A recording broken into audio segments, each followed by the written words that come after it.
I would love it, and I think I deserve. The Yankees are showing serious, pursuit towards Kyle Tucker, the former Gold Glove winner, an elite hitter. This guy not only has an elite bat, but an elite glove, unlike other players. But the Astros are very interested in Rookie of the Year winner Luis Hill. Now, they are also looking to prioritize corner infields in return. Ben Rice could be a great fit. Ben Rice came out and he showed, a bit of promise at first base. He's a young player. It's just that the New York Yankees their timeline doesn't really fit Ben Rice's development. So, the Houston Astros, a rebuilding team, could really use a guy like him and really integrate him into the trade. Now, Kyle Tucker, he would be an amazing replacement. I might even say an upgrade from Juan Soto, because Juan Soto, yeah, I have admitted many times, has the best bat in baseball when it comes to regular season or playoffs, whenever it is.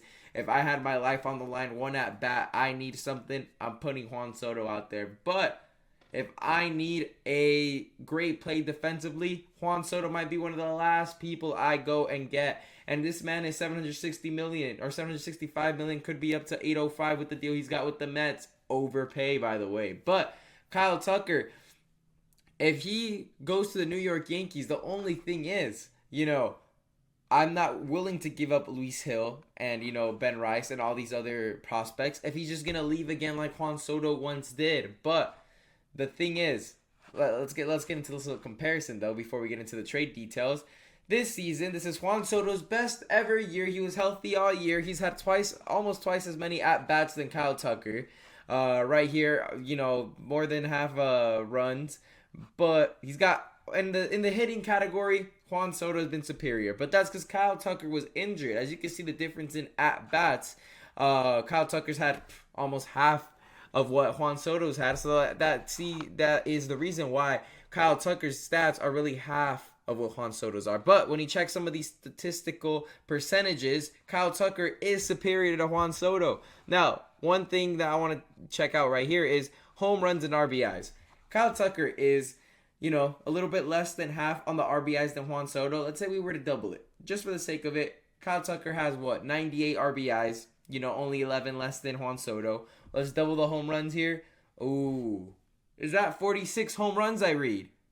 Juan Soto only had 41. So if Kyle Tucker was, healthy, and let's assume he doubles his stats due to him, missing like half the year almost, he has more home runs than Juan Soto. And a lot of these other inflated Juan Soto stats would be a lot closer to Kyle Tucker's than it is right now, because Kyle Tucker only played half of the season.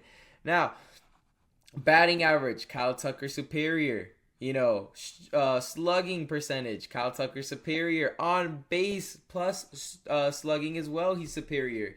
So there's a conversation on whose bat is better. Obviously, we're going to have to give it to Soto because, this is a lot of what if with Kyle Tucker. But when it comes to the glove work, Kyle Tucker is a former Gold Glove winner. Juan Soto, we've all seen the lowlights. We've all seen him play. He in the outfield, he is not a great defender. That is the reason why the Dodgers' plan was, just put the ball in play, because they knew if the ball went to Juan Soto, it was going to be in play. He was not going to be able to make those plays. Now, Kyle Tucker, on the other hand, will be able to make those plays. So, in my eyes, I see, Kyle Tucker coming into the New York Yankees, and I see, wow, upgrade, fantastic. This is how you replace a selfish, narcissistic Dominican like Juan Soto. You bring in a player that actually can show loyalty. Hopefully he does. So, if I'm the New York Yankees, if you really want to get Luis Hill on the Astros, I tell the Astros here, who are open to trading not only Kyle Tucker but Valdez as well, who's an elite pitcher. If you want the Rookie of the Year, the best rookie out of all the rookies in the American League, if you want him, not only are you going to have to give up Kyle Tucker, but it's going to be Framber Valdez, because Framber Valdez and Kyle Tucker are both free agents after this season.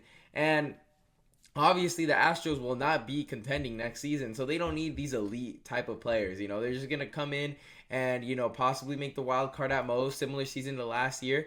They need to start rebuilding, and they know this. This is why they let go of the likes of Correa. This is why, they want to trade these kinds of players, because they know they're in a rebuild. They don't need them. They need to go and get value. Now, if the Houston Astros pick up the phone from the Yankees and they want to trade Kyle Tucker straight up for Luis Hill and like a couple other prospects, it's a definite no. Because Kyle Tucker, after this season, he's going to want to test the market. We all know that. Kyle Tucker just saw Juan Soto get an insane amount of money, close to $1 billion. He's closer to $1 billion than he is to 400 million. So, Kyle Tucker here, if the Yankees can't get a guarantee that he's going to stay there long term, then there's no reason to overpay and give the Rookie of the Year.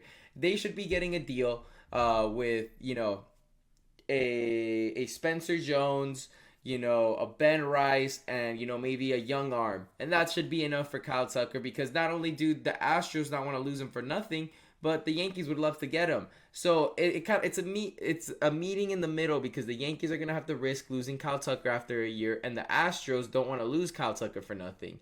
But if you're willing to add Framber Valdez into this, then I think Luis Hill can get added in to these trade talks. Now, a guy that I would love to see get traded would be Clark Schmidt. His ERA is under 3. That's something that the Astros should be looking at. He's 28 years old. If I'm the Astros, I look into Clark Schmidt. If I'm the Yankees, I pray they ask for Clark Schmidt. And if you can get Clark Schmidt or Nestor Cortez in this trade, or even Marcus Stroman, which that's a long shot because he's a terrible pitcher and he's getting paid a ton of money. But Clark Schmidt and Nestor Cortez, there's got to be some value there. And they're younger than 30. They still have a couple years on control on both. That's something that the Astros should be looking at. And Luis Hill should be a priority, obviously, if the Astros are looking to get a pitcher. But the New York Yankees, you can't give up a guy you have control for 4 or 5 more years for 1 year rental. For a 1 year rental on Kyle Tucker, because you don't want to have the same situation with Juan Soto where you give up, Michael King, Drew Thorpe, and all these arms, even Kyle Higashioka. You give up all this for a 1 year rental and he leaves and you get nothing. You didn't even win the World Series. So right here, I'm making this trade for Kyle Tucker. I think the Astros should do it. They go out and they get Clark Schmidt, Spencer Jones, and maybe, Ben Rice right there. You get those. You get an outfielder, you get a first baseman, and you get a pitcher that had an ERA under 3 who has control for a couple more years. It's a win-win situation for Kyle Tucker. If you want Luis Hill, you add Framber Valdez. But if you're not going to add a Framber Valdez, then say goodbye to Luis Hill. But anyways, make sure to leave a like and subscribe for more videos. Leave a comment down below. Who do you think is a better player, Kyle Tucker or Juan Soto? But keep in mind, I'm saying a better baseball player, not a better player when it comes to batting, all right? Because we all know Juan Soto will never touch a Gold Glove in his life, But anyways, thank you guys for watching.